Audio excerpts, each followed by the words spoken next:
Hi, second graders, it's Mrs. Compton, and today we're starting with a number talk. So here we go, mental math strategies. So please make sure you're doing this work in your head. Here we go, 12 plus 12. All right, everybody hit pause and think about your best strategy to solve 12 plus 12. All right, hit pause. All right, I have my strategy. You should be back with your strategy too. Here we go. I'm gonna take some guesses on what your strategy is might be, not my strategy, although who knows, maybe my strategy will be in there. Okay, here it is. I'm gonna guess that some of you thought about 12 plus 12 as a 10 and a 2 and a 10 and a 2. Give me a thumbs up if you did that. Let me see. Anybody do that? Okay, so did you think about 10 plus 10? Or maybe you thought about, two 10s automatically makes a 20 because you remember these bad boys in your head, right? So we've got 10 and 10 make a 20. So maybe you just knew automatically that this made 20 and this 2 plus 2 makes 4. So the answer would be 20 plus 4 is 24. Okay, did anybody do that?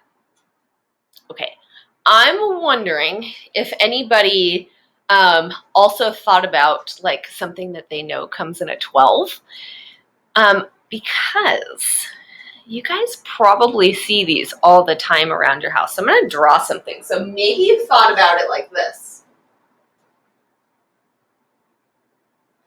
It's going to kind of look like a 10 frame, but it's going to have 12. 1, 2, 3, 4, 5, 6. 1, 2, 3, 4, 5, 6. That makes 2 groups of 6, which is 12. All right, so maybe you thought about it as a carton of eggs. Did anybody think about it like that? Maybe you did. I'm going to put little circles in there. Those are going to be my eggs. Remember, it's not a 10 frame. A 10 frame would end right there. This has 12. So maybe you thought about it as a dozen eggs. And then you thought about it as another dozen eggs. Did anybody do that? 1, 2, 3, 4, 5, 6. All right. And maybe you just know what 2 dozen eggs are. What are 2 dozen eggs? How many eggs do you have to eat if you have 2 dozen? Well, the answer to that is 24. So that could be something that you just knew. A dozen plus a dozen is 24. And then let's see if I have another strategy. I think that's probably a pretty common strategy right here. I think many of you probably did that. Maybe you did it on a number line, or you could have even used a hundreds chart too. So maybe you started at 12 in your head, add 10 to get to 22, and then hop on over 2 more to get to 24. So what would that look like over here? Let me change my color so we don't get jammed up. So maybe you did 12 plus 10 is 22, plus 2 more is 24. That's plus 1 plus 1. And then all together, you've added 12. So 12 plus 12 is 24. Okay, I've got another one. Here it comes. We've got 13 plus 13. All right, so hit pause. Think about your most efficient strategy, and I'll see you right back. Hit pause. I'm going to hit pause too. Be right back. All right, I have my strategy. I'm going to guess on your strategies. Here we go. I'm going to guess you used the last problem. See, in math, a lot of times it's just about building blocks. You use what you know to figure out something new. So maybe you already knew that 12 plus 12 was 24, and a 13 is made up of a 12 and a 1. A 12 and a 1. Did anybody think about it like that? Wave at me if you did. Okay, So maybe you already knew that this was 24. And 1 plus 1 is 20, or 1 plus 1 is 2. And 24 plus 2 is 26. So maybe you thought about it like that. Okay, I have more guesses because I know as mathematicians, we all think in different ways. That's the most fun thing about math for me because it's so creative. To me, math is art. So I'm thinking maybe some of you did 13 plus 13 is the same as 13 plus 10. I'm going to put a little hug around that. Maybe you did that part first, 13 plus 10. Well, 13 plus 10 is 23. And then you just knew that you had to add on the 3 more because this 13 is made up of a 10 and a 3, right? So it used to be like this, 13 plus, that makes 13. But now we're going to group them differently. I wonder if anybody did that. 13 plus 10 is 23, plus the 3 more makes 26.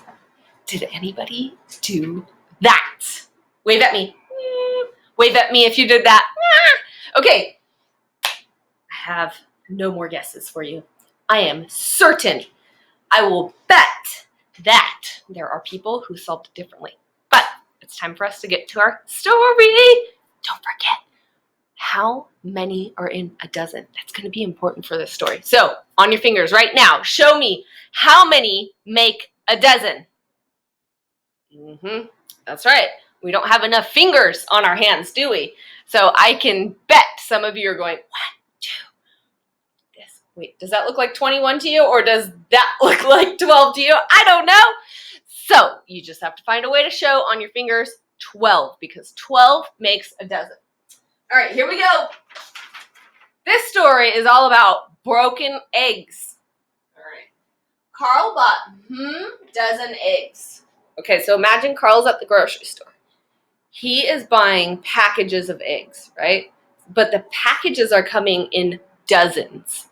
Remember, dozen means 12. Carl bought dozen eggs. When he got home, he realized that of the eggs were broken. How many eggs weren't broken? Okay, so he buys, let's say, I'll show you the number sets in just a second. Let's say he buys 2 dozen eggs. So he's got 2 packages, just like this. And then he realizes that some of them are broken. Bummer. We have to figure out how many are not broken. So how many can he still use? All right, make sure you have that picture in your mind. It's the most important part as a mathematician, right? Understanding the context. All right, here we go. Number sets. You might choose 3 dozen and 3 broken eggs. Or you might choose 3 dozen and 15 eggs are broken. Man, that's a bummer. Or you might choose 4 dozen eggs and 21 are broken. If you have 15 or 21 eggs, it's time to go back to the store because you need to do an exchange, right? Okay, kids, it's all you. Go grab your tools, grab your paper, your pencil, grab your stuff if you need it, your 10 frames, your 100 charts. All right, and I'll see you next time. Bye, kids.